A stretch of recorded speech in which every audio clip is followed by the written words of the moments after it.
حضرت بلال نے اذان نہ دی اور سورج نہ نکلا، کیا اس میں کوئی حقیقت ہے؟ یہ اتنا بڑا جھوٹ ہے کہ مفتی اکمل صاحب نے کیو ٹی وی کے اوپر خود آ کے انکار کر دیا اس جھوٹ کا۔ انہوں نے کہا یہ کہانی ہے، وہ قوالی کی وجہ سے مشہور ہوگی کہ حضرت بلال اذان نہیں دیں گے تو سورج نہیں نکلے گا۔ اندازہ کریں آپ، یعنی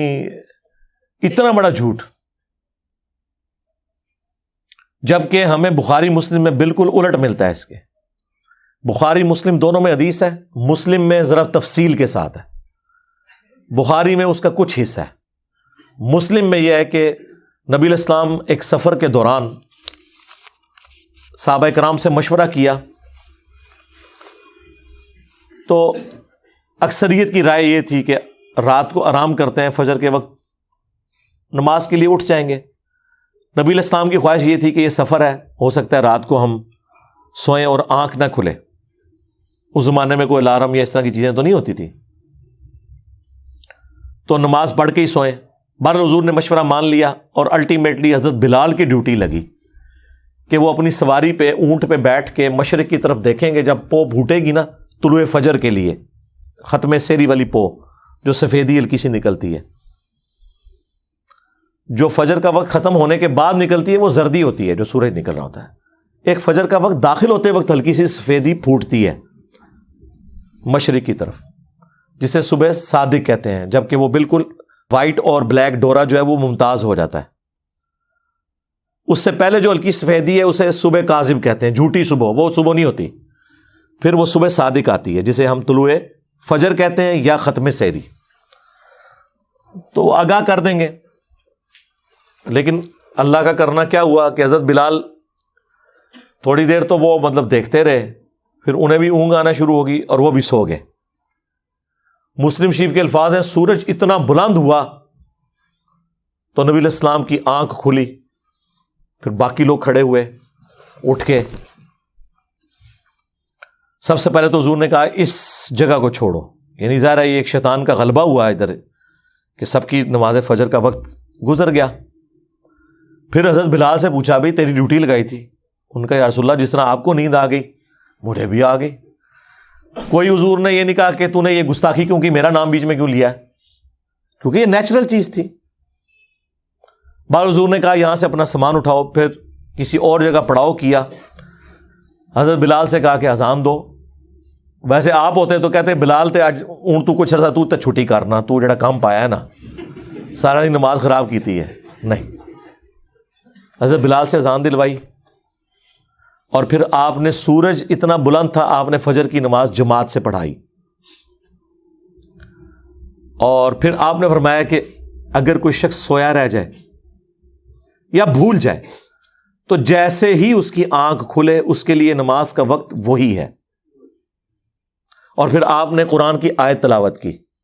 وَأَقِمِ الصَّلَاةَ لِذِكْرِي، اور میری یاد کے لیے نماز کو قائم رکھنا۔ یہ جو آخری حصہ ہے نا کہ کوئی بھول جائے یا سویا رہ جائے، جب یاد آ جائے نماز پڑھ لے، اور پھر حضور کا وہ آیت تلاوت کرنا، یہ حصہ بخاری میں بھی ہے، لیکن مسلم میں پورا واقعہ لکھا ہوا ہے۔ اس واقعے سے کتنے مدنی پھول ملتے ہیں۔ ایک تو علم الغیب والا عقیدہ آپ کا کلیئر ہو گیا کہ نبی علیہ السلام بھی سوئے رہ گئے، آپ کو نہیں پتا چلا، ورنہ آپ نے جان بوجھ کے تو نماز نہیں قضا کرنی تھی۔ حاضر و ناظر والا بھی عقیدہ، استعانت والا عقیدہ، آپ کے سارے وہ عقیدے جو آپ نے خود سے بنائے ہوئے ہیں۔ حالانکہ نبی کے بارے میں تو یہ ہے، بخاری مسلم میں آیا کہ نبی علیہ السلام نے فرمایا کہ ہم انبیاء کی صرف آنکھیں سوتی ہیں، دل جاگتا رہتا ہے، اس لیے نبیوں کا وضو نہیں ٹوٹتا سونے سے۔ جو حضرت عائشہ کہتی ہیں اسی حدیث میں کہ حضور کے خراٹوں کی آواز میں نے سنی۔ نبی علیہ السلام بہت اونچے نہیں لیکن تھوڑے بہت تو خراٹے لیتے تھے جو سوتے وقت آواز آتی ہے، اور آپ اسی طرح نماز آپ نے پڑھا دی۔ آپ نے فرمایا ہم انبیاء کا دل نہیں سوتا، صرف آنکھیں سوتی ہیں، لہذا انبیاء کا وضو سونے سے بھی نہیں ٹوٹتا سوائے ان چیزوں کے جن چیزوں سے ٹوٹتا ہے۔ تو چونکہ وہ غافل نہیں ہوئے ہوتے، لیکن یہاں پر نبی علیہ السلام کو پتہ ہی نہیں چلا کہ سورج نکلا ہے، تو یہ مسئلہ بھی کلیئر ہو گیا۔ اور یہ مسئلہ بھی کلیئر ہو گیا کہ حضرت بلال حبشی رضی اللہ تعالیٰ عنہ، جن کے بارے میں آپ نے قوالی میں سنا تھا کہ وہ اذان نہ دیں تو سورج نہیں نکلتا، وہ تو سوئے رہ گئے، اور سورج نکلا کیا؟ باہر نکلایا۔ جس دن بلال کی عزت سٹیک پہ لگی ہوئی تھی اس دن تو سورج نکل آیا۔ اگر حضرت بلال کی عزت کی حفاظت دیکھی جائے تو اس دن ہونی چاہیے تھی کہ کوئی فرشتہ جا کے حضرت بلال کو جگا دیتا کہ حضرت اٹھو، نہیں تو لوگوں نے گلاں کرنی ہے جے بعد وچ۔ اور وہ واقعہ جی، وہ جو ان کی زبان میں لکنت تھی تو وہ صحابہ نے شکایت لگائی، تو اگلے دن حضور نے ان کو اذان دینے سے روک دیا، تو اس دن سورج ہی نہیں نکلا۔ لیکن یہ ہے کہانی، اور مسلم شریف نے وہ کہانی کھول دی۔ اسی لیے ہم کہتے ہیں یہ کتابوں کا خدا، یہ کتابوں کا پیغمبر، یہ کتابوں کا واقعہ، اور وہ بابوں کے بتائے ہوئے واقعات۔ مرنے سے پہلے اے مسلمہ کر لے اس پہ غور، کتابوں کا خدا اور ہے، بابوں کا خدا اور، کتابوں کا بلال اور ہے، بابوں کا بلال اور۔ ہاں، وہ چیز جو قرآن و سنت میں رپورٹ ہوئی ہے وہ تو بالکل اس کے اپوزٹ ہے۔ اور اس واقعے سے یہ بھی پتہ چل گیا کہ اگر کوئی شخص سویا رہ جائے یا بھول جائے تو جس وقت بھی وہ نماز پڑھے گا اس کی نماز درست ہو جائے گی، وہ نماز قضا بھی نہیں ہوگی،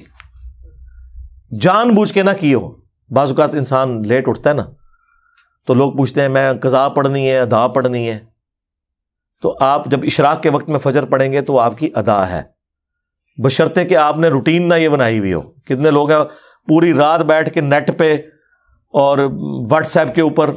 فضولیات میں ٹائم ضائع کرتے ہیں، اور فجر کی جب اذانیں آتی ہیں تو وہ سو جاتے ہیں، اور پھر وہ کہیں گے جی ہم اٹھ کے نماز نہیں، ان کے لیے نہیں۔ ہاں، کوئی رات کو ٹائم پہ سویا، کسی دن کوئی اچانک ایسا معاملہ ہو گیا تو وہ اسے پھر غم کھانے کی ضرورت نہیں ہے، وہ نماز ادا کرے، اس کی نماز ادا ہے۔ اور اس واقعے سے یہ رزلٹ بھی نکلا کہ اس طرح کی جو نماز ہے وہ آپ جماعت سے بھی ادا کر سکتے ہیں۔ سورج نکلا ہوا ہے اور حضور نے یہ نہیں کہ اپنی اپنی پڑھ لو، اذان بھی دلوائی اور نماز پڑھی۔ اور ضمناً میں ایک برکت کے لیے ایک واقعہ عرض کر دیتا ہوں جو پبلک میں اسی کے ساتھ کا ایک جھوٹا اور واقعہ مشہور ہے۔ وہ کہتے ہیں جی حضرت میر معاویہ کی ایک دفعہ فجر کی نماز قضا ہوگی، یعنی جن لوگوں کے بارے میں قرآن و سنت کے دلائل میں اگر کوئی چیزیں ان کو نہ ملے، ان کو اونچا کرنے کے لیے انہوں نے جھوٹے واقعات منسوب کیے ہوئے ہیں۔ اور یہ کون لوگ سنا رہے ہیں؟ جو یہ کہہ رہے ہیں نبی کو بھی علم غیب نہیں ہے، وہ شیطان کا علم غیب مانتے ہیں اور پتہ نہیں کیا کچھ ماننا شروع کر دیتے ہیں۔ وہ کہتے ہیں جی حضرت میر معاویہ کی فجر کی نماز ایک دفعہ قضا ہو گئی، تو وہ اتنا روئے اتنا روئے اتنا روئے کہ اگلے دن ان کو فجر کے وقت شیطان جو ہے نا انسانی شکل میں اٹھانے کے لیے آ گیا۔ اچھا جی، شیطان اٹھانے کے لیے آ گیا، کیوں؟ وہ کہتے ہیں اس لیے آیا کہ اس شیطان نے ان کو بتایا کہ کل جو آپ روئے تھے نا اس کی وجہ سے آپ کا ثواب کتنے گنا بڑھا دیا گیا ہے، تو میں نہیں چاہتا کہ آپ دوبارہ نماز قضا کریں اور آپ کو پھر اتنا ثواب رونے کے اوپر ملے، تو میں آپ کو فجر کے وقت اٹھانے کے لیے خود آ گیا ہوں۔ اندازہ کریں آپ یار، یعنی یہ لوگ کس طرح کے جھوٹے واقعات بیان کرتے ہیں۔ یہ جو ثواب اور عذاب کا معاملہ ہے یہ اللہ اور فرشتوں کے درمیان راز ہے، اس کا شیطان سے کوئی لینا دینا نہیں ہے۔ آپ شیطان کا علم غیب مانے ہوئے ہیں ماموں جی کو بڑھانے کے لیے، ظاہر ہے۔ دوسری طرف کہتے ہیں نبی کو نہیں پتا، یعنی شیطان نے یاری لگائی ہوئی ہے فرشتوں کے ساتھ کہ تو خبر لیک کرنی ہے تو میں پھر کل جگاواں گا، کس کس نو میں جگانا ہے۔ اللاجیکل جھوٹی باتیں، ان کا کوئی دین سے لینا دینا نہیں ہے، یہ اللہ اور بندے کا معاملہ ہے۔ پھر تو بڑا اچھا طریقہ مطلب پتہ چل گیا کہ بھی ایک بندہ اگر نہیں اٹھتا تو وہ پھر یہ انتظار کیا کرے کہ مجھے شیطان ہی اب اٹھائے گا آ کے، ورنہ میں روزانہ زیادہ جو ہے حضرت میر معاویہ کی سنت پہ، کیونکہ آپ تو کہتے ہیں کہ صحابہ جو ہیں وہ ستاروں کی مانند ہے، جس کی بھی پیروی کرو کامیاب ہو جاؤ گے، تو پھر پیروی کریں، آپ روزانہ نماز قضا کریں، روئیں اور زیادہ نمازوں کا ثواب کمائیں۔ پھر تو ہم پوری ایکویشن لگا کے کورالریز بنا کے پوری ایکویشنز بنائیں گے۔ یہ کیوں آپ لوگوں کو جھوٹے واقعات سنا کے اور اس شخص کا گرویدہ کرنے کی کوشش کرتے ہیں کہ جو خلفائے راشدین کے ساتھ اور خصوصاً چوتھے خلیفہ مولا علی بن ابی طالب رضی اللہ تعالیٰ عنہ علیہ السلام کے ساتھ جنگ کر چکا ہے۔ صحابی ہونے کا احترام اپنی جگہ، وہ سب کچھ ہم رضی اللہ عنہ بھی کہتے ہیں، لیکن اس طرح آپ کسی کو اونچا کرنے کے لیے اس طرح کے جھوٹے واقعات تو منسوب نہ کریں۔ تو چاہے حضرت بلال کی شان کو بڑھانے کے لیے کوئی واقعہ جھوٹا منسوب کرے، خواہ حضرت میر معاویہ رضی اللہ تعالیٰ عنہ کے حوالے سے کوئی جھوٹا واقعہ منسوب کرے، غلط ہے۔ اسی طریقے سے حضرت علی کے بارے میں بھی ایک واقعہ ہے، لیکن اس حدیث کے بارے میں محدثین کے ہاں اختلاف پایا جاتا ہے۔ اس حدیث کو امام طبرانی صحیح سمجھتے ہیں، اپنی موجم کے اندر اس حدیث کو لے کے بھی آئے جو حضرت علی رضی اللہ تعالیٰ عنہ کی گود میں نبی علیہ السلام سر مبارک رکھ کے سوئے ہوئے تھے اور حضرت علی کی نماز چھوٹ گئی اور وہ رونا شروع کر دیا انہوں نے، تو کہتے ہیں سورج واپس نکل آیا۔ یہ روایت اپنی سند کے اعتبار سے اکثر محدثین نے اسے ریجیکٹ کیا ہے، اس وجہ سے نہیں کہ وہ حضرت علی سے کوئی بغض رکھتے تھے، یہ اللاجیکل بات ہے، لاجیکل بھی درست نہیں ہے۔ یہ ہو ہی نہیں سکتا کہ نبی علیہ السلام تو نماز پڑھ کے سوئے ہوں اور حضرت علی نے نماز نہ پڑھی ہوئی ہو۔ حضرت علی تو ساری نمازیں حضور کے پیچھے ہی پڑھتے تھے، یہ ایسا ہو نہیں سکتا، یہ لاجیکلی کوئی درست نہیں ہے۔ لیکن اگر کوئی اسے صحیح بھی مان لیتا ہے تو سورج کا رک جانا اتنا تو احادیث میں ثابت ہے۔ بخاری مسلم میں آیا کہ جوشوا جو حضرت موسیٰ کے خلیفہ اول بنے تھے، ہارون علیہ السلام تو زندگی میں فوت ہو گئے ان کے، یوشع ابن نون جنہیں جوشوا کہا جاتا ہے، ان کی جنگ تھی بت پرستوں کے ساتھ، مشرکین کے ساتھ، اور ہفتے کا دن شروع ہونے والا تھا، یعنی جمعے کی مغرب کا وقت قریب آ گیا تھا، اور ہفتے کے دن یہودی جنگ نہیں لڑ سکتے تھے، ان کے لیے وہ حرمت کا دن تھا۔ اب بالکل جنگ اینڈ پہ پہنچی ہوئی ہے، فتح قریب ہے، تو حضرت یوشع ابن نون نے اللہ کے حضور دعا کی کہ اے اللہ میرے لیے سورج کو روک دے، آج کا دن تھوڑا لمبا کر دے تاکہ ہم کافروں کو شکست دے لیں، کیونکہ اگر مغرب کا وقت آ گیا تو جنگ روکنی پڑے گی۔ تو حضرت یوشع ابن نون کی دعا کی برکت سے اللہ نے سورج کو روک دیا، یہ بخاری مسلم کے الفاظ ہیں، اور ان کو فتح نصیب ہوگی۔ تو یہ پاسبلٹی موجود ہے، لیکن اس طرح کہانیوں میں رنگ بھرنا کہ اس سے آپ کسی کو اس طریقے سے بڑھانے کی کوشش کریں یا اس میں سے کچھ نکالنے کی کوشش کریں، بالکل اس طریقے سے حضرت ابوبکر صدیق کے بارے میں بھی وہ بالکل جھوٹا واقعہ ہے کہ غار ثور کے اندر وہ سانپ کاٹ گیا تھا، انہوں نے ایک ایڑی رکھ دی تھی وہ ایک سوراخ کی وجہ کا، اور وہ سانپ جو ہے وہ کتنے سالوں سے حضور کی صحابیت کا شرف حاصل کرنے کے لیے انتظار کر رہا تھا اور وہ ڈس لیا۔ سب جعلی واقعات ہیں، خود محدثین نے لکھا ہے، مشکات میں بھی باقاعدہ حضرت عمر کے بارے میں بھی لکھا ہوا ہے کہ وہ کہتے تھے مجھے ابوبکر کی اس ایک رات کی نیکی مل جائے، پوری زندگی کی نیکیاں میں دے دوں گا۔ یہ جھوٹی روایت ہے، سچی روایت مسلم شریف میں ہے، اور حضرت ابو ہریرہ روایت کر رہے ہیں کہ حضرت عمر کہا کرتے تھے کہ جب حضور نے فرمایا میں کل اس شخص کے ہاتھ میں جھنڈا دوں گا جو اللہ اور اس کے رسول سے محبت کرتا ہے، اللہ اور اس کا رسول اس سے محبت کرتے ہیں، تو میری یہ پہلی دفعہ خواہش ہوئی کہ وہ جھنڈا مجھے ملے جو علی کو مل گیا۔ یہ حدیث مسلم شریف میں ہے، یہ اہل سنت کے ہاں کسی کو پتہ ہی نہیں تھی، میرے سے پہلے نہ کبھی کسی نے بیان کی، نہ کسی نے کہیں پمفلٹ میں لکھ کے امت کو بتائی، اور وہ جھوٹی حدیث حضرت ابوبکر والی بیان کرتے رہے۔ حضرت ابوبکر، عمر، عثمان، علی رضی اللہ عنہم اجمعین وعلیہم السلام اجمعین، خلفائے راشدین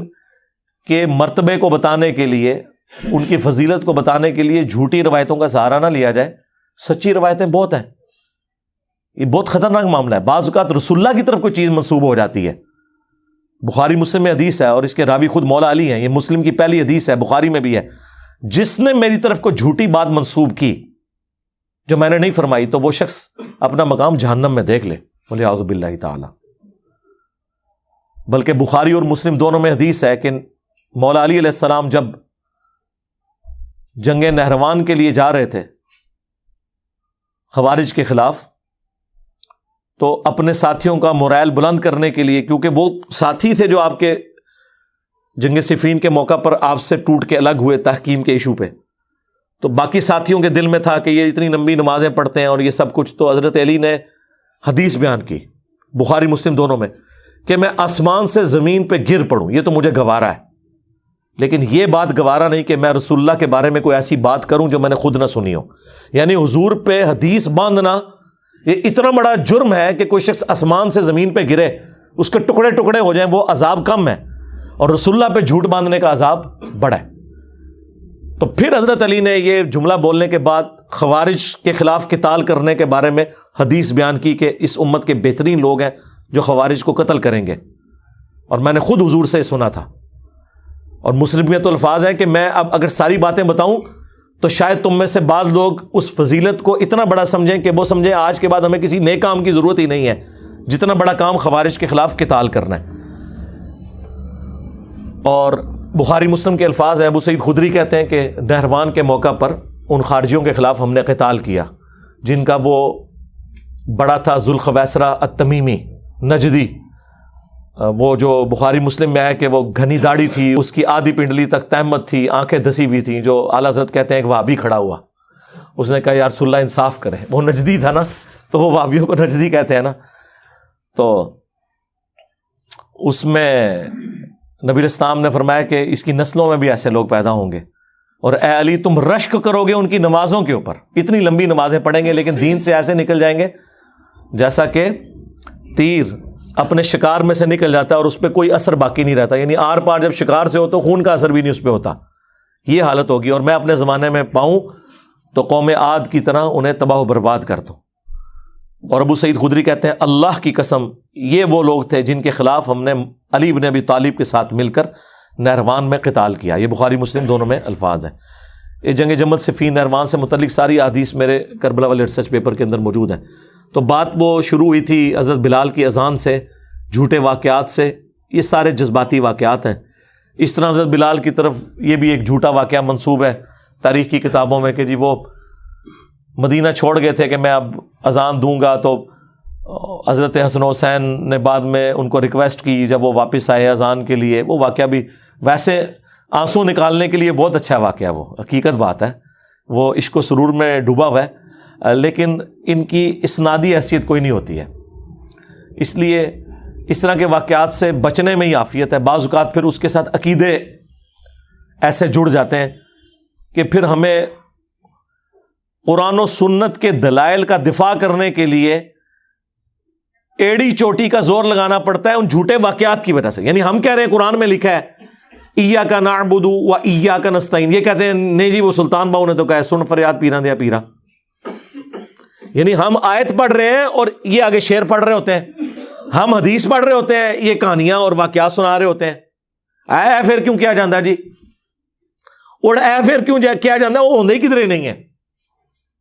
ہم رفع الیدین کی حدیثیں بیان کر رہے ہوتے ہیں، یہ کہتے ہیں جی وہ اے پھر کیوں کیا جاندہ ہے کہ وہ بت رکھ کے آندے سن، وہ سرکار کو پتہ نہیں، سانوں نہیں پتہ کیوں کیا جاندہ ہے، اور بیان کرنے والے بھی ان ناسکے نے۔ جب سے ہم نے کہا کہ کوئی جھوٹی حدیث ہی سنا دیں، ضعیف چھوڑ دیں، جھوٹی حدیث کسی کتاب میں لکھی ہو، یعنی انگوٹھے چومنے والی جھوٹی حدیثیں ہیں لیکن کہیں لکھی ہوئی ہے موضوعات شریف میں، وہ گھڑی ہوئی حدیثوں کے اوپر جو کتاب لکھی ہے نا، ابن جوزی نے بھی لکھی، ملا علی قاری نے بھی لکھی، اور لوگوں نے بھی، کہ بڑی بڑی گھڑی ہوئی حدیثیں کون سی ہیں، لیکن یہ بغلوں میں بت رکھنے والی تو کوئی گھڑی ہوئی حدیث بھی نہیں ہے اور پبلک کے اندر مشہور ہے۔